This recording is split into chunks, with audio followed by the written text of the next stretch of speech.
this year we're hoping to build on that progress by asking you to tell us what you would like if you actually were a councillor, what you would like, what kind of person you would be. Okay, thank you. This will be a relatively short bit because we want to get just the formal part of the way and get into this morning. Like Leslie, I'm a local councillor and an MLA. I'm a councillor here in North Down Borough Council. And I suppose, like most public buildings, there's not often the opportunity for people to get in here, and often people pass by the building and maybe don't come in. So we'd really encourage you to be, we're delighted to see you all here today. I suppose, as Leslie has mentioned, we're here to celebrate Local Democracy Week. And the aim of that is to bring local democracy, particularly to young people, and show the relevance of your local council to your day-to-day lives. Now, local democracy was an idea by NILGA, the Northern Local Government Association, of which I suppose we're another hat. I'm vice president of it. And part of this, as I said, was to encourage young people to consider the sort of issues that are facing them, because I'm sure a lot of you may be very excited about politics. You may find it's very boring, but you know the reality is politics, and particularly local politics, affects just about everything in your day-to-day life. So first up this morning, we're going to do an exercise called If I Was a Councillor. Back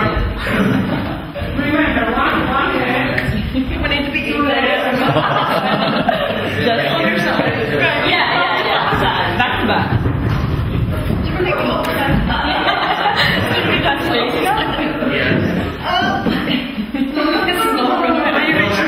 Things that happen in society, and when a problem arises, they would take a separate.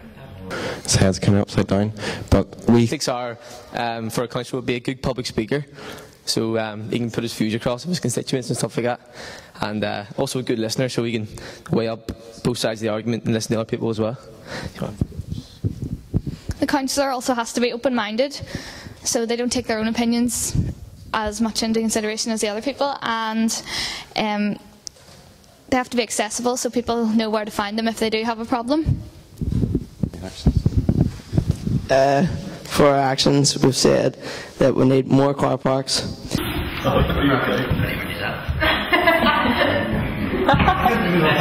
Which was the difficult. Everything that's left.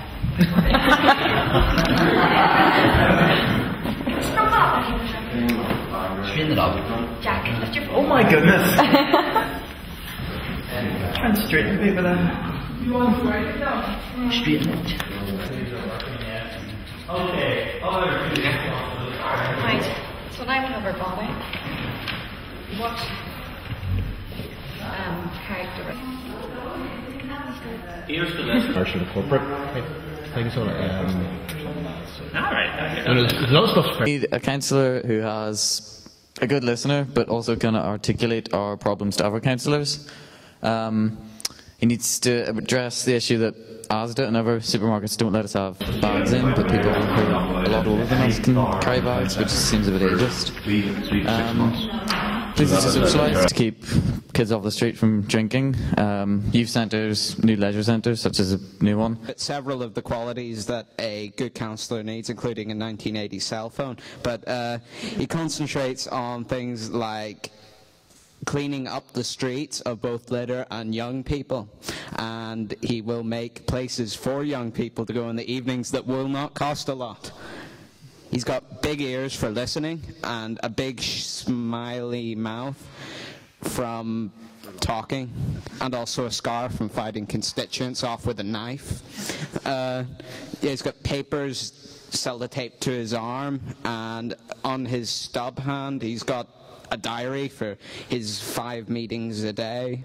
Would like more support for existing community group. Some of the difficulties that councillors can face, agreement between the different councillors, and also money for building new facilities and the planning permission if you want to buy land.